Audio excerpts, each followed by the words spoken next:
राधा और रुक्मणी की कहानी। एक रात नींद में श्री कृष्ण के मुख से राधा का नाम निकला। निकट ही सोई रुक्मणी की नींद खुल गई। उसका चित्त अशांत हो गया। सारी रात वह करवट बदलती रही।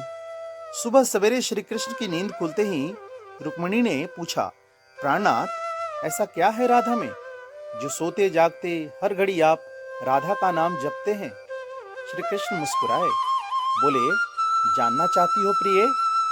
रुक्मणी ने हामी भरी। एक परीक्षा देनी होगी तुम्हें, कहो तैयार हो? श्री कृष्ण ने पूछा। रुक्मणी तैयार हो गई।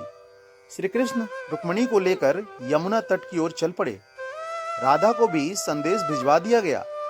जब तीनों यमुना के तट पर पहुंचे तब श्री कृष्ण ने अपना एक केस तोड़ा और उसके द्वारा यमुना के इस पार से लेकर उस पार तक एक महीन पुल बना दिया।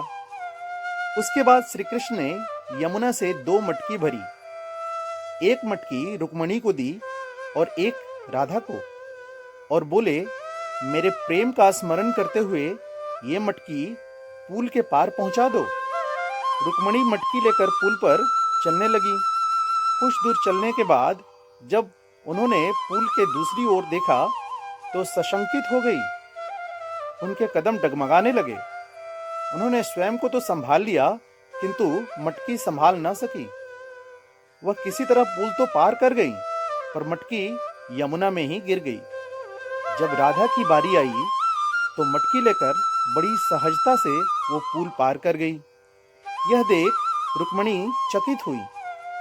उन्होंने राधा से पूछा, बहन, ऐसा क्या था तुम्हारे प्रेम में जो तुम मटकी लेकर यमुना पार कर गई?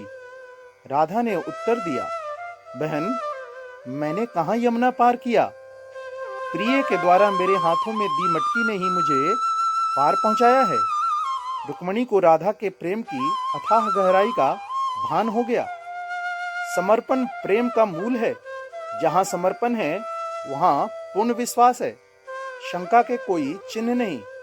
राधा का श्री कृष्ण के प्रति पूर्ण समर्पण भाव था। शंका लेश मात्र भी न थी।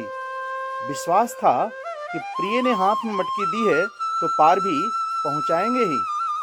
दोस्तों, वीडियो कैसी लगी इसको लाइक और सब्सक्राइब जरूर कीजिएगा।